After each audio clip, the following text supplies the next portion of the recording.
सर्वसामान्यांच्या हक्काचा आवाज जागर जनस्थान।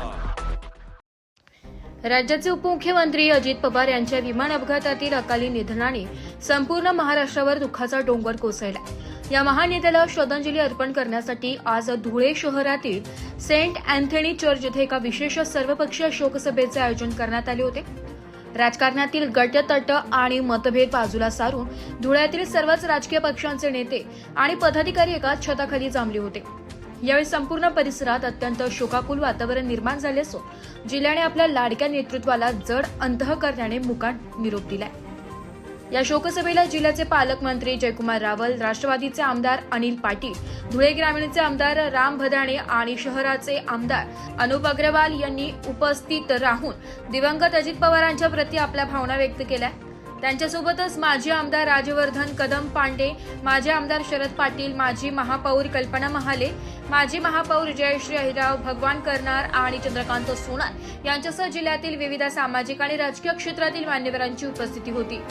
प्रशासनावरील मजबूत पकड आणि विकासाची तळमळ असलेला एक द्रष्टा लोकनेता आपण गमावलाय, ही महाराष्ट्राची कधी न भरून निघणारी हानी आहे, अशा शब्दात उपस्थित नेत्यांनी आपल्या शोकसंवेदना मांडल्या। जागर जनस्थानसाठी प्रतिनिधी रूपक बिरारी, धुळे। हा जो दिलेला शब्द होता तो कुठेतरी थांबला दादा, आणि त्याच्यामुळे महाराष्ट्र हा कुठेतरी पोरका झाल्यासारखं आता या ठिकाणी वाटतंय। आपल्याला सगळ्यांना अवगत असेल, इतकं कद्दावार नेतृत्व, इतकं उमद नेतृत्व, हजरजबाबी नेतृत्व, निर्णय घेणारं नेतृत्व, निडर नेतृत्व, कोणत्याही संकटाला कोणत्याही परिस्थितीला सामोरे जाणारं असं नेतृत्व, की ज्या नेतृत्वाला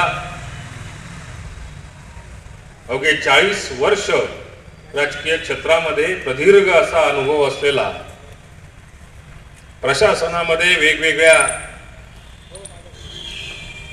प्रशासकीय बाबी हँडल करणारा, महाराष्ट्र सरकारमधले जवळपास सगळे खाते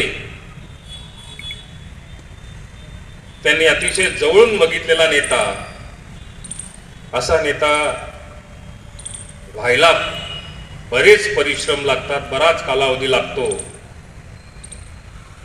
या ठिकाणी बऱ्याचशा लोकांना त्यांचा अनुभव आहे। एकदा दादांकडे गेलेला व्यक्ती, त्यात काम होण्याच्या दृष्टिकोनातून एक गाव 2 तुकडेच असायचे, होणार असेल तर त्या क्षणाला तिथून फोन चालला जायचा आणि ते काम मार्गी कसं लागेल याच्यासाठी त्यांचा प्रयत्न असायचा।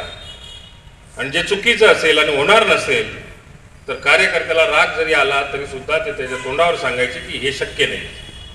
सम्राट आणि कर्मयोगी व्यक्तिमत्वाला स्मरण करण्यासाठी घेण्यात आलेल्या या शोक सभेमध्ये उपस्थित सर्व, काळ आणि वेळ हे अत्यंत वेगाने धावत असते। आज रविवार आहे आणि ह्या मंगळवारीच्या कॅबिनेटला राज्याचे उपमुख्यमंत्री आदरणीय अजितदादा यांच्याबरोबर आम्ही कॅबिनेटमध्ये बसलो होतो। अनेक विषयांवर ओहापोह झाली आणि माझ्या पणनच्या विषयावर चर्चा होत असताना अजितदादांनी त्याच्यामध्ये सहभाग घेतला, माहिती घेतली, कारण शेतकऱ्यांचा विषय होता आणि इतर विषयांमध्ये सुद्धा आपली भूमिका मांडली। शेवटच्या विषय संदर्भात पुढची कॅबिनेट कधी घ्यावी तर राज्याचे मुख्यमंत्री आणि त्यांच्यामध्ये चर्चा झाली, 3 का 5, आणि त्यांनी 5 तारीख अशी ठरवली आणि तिथून आम्ही निघालो। आम्ही घरी पोहोचत नाही तितक्यात आपल्या सगळ्यांना विश्वास होणार नाही अशी भयावर, दुर्दैवी, दुःखद घटना आपल्या सगळ्यांच्या कानावर पडली। आणि हे खरं आहे का असं माणूस मनाला सांगत होतं की हे खोटं ठरलं पाहिजे। ॲक्सिडेंट झालाय खरा, पण त्याच्यात दादाला काय झालं नाही अशी बातमी यायला पाहिजे असं आपल्या सगळ्यांना वाटत होतं। आपल्या सगळ्यांच्या